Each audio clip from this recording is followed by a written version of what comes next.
নমস্কাৰ।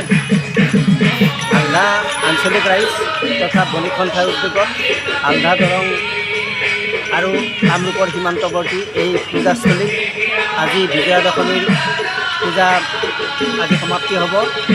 এই অনুষ্ঠানত আমাৰ অঞ্চলৰ ৰাইজে আমাক যথেষ্ট সঁহাৰি জনাইছে।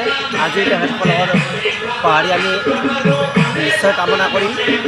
আৰু আজিৰ কাৰ্যসূচী ইতিমধ্যে আমাৰ কিছু সমাপ্তি হৈছে আৰু বৰ্তমান আমাৰ ৰক্ষা কৱচৰ কাম চলি আছে।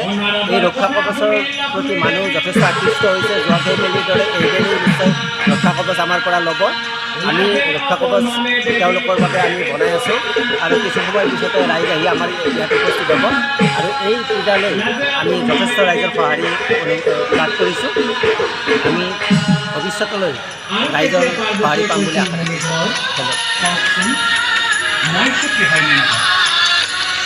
তেতিয়া নৰদমুনিয়ে কৈছিল শুনা দেৱী সৰস্বতী তুমি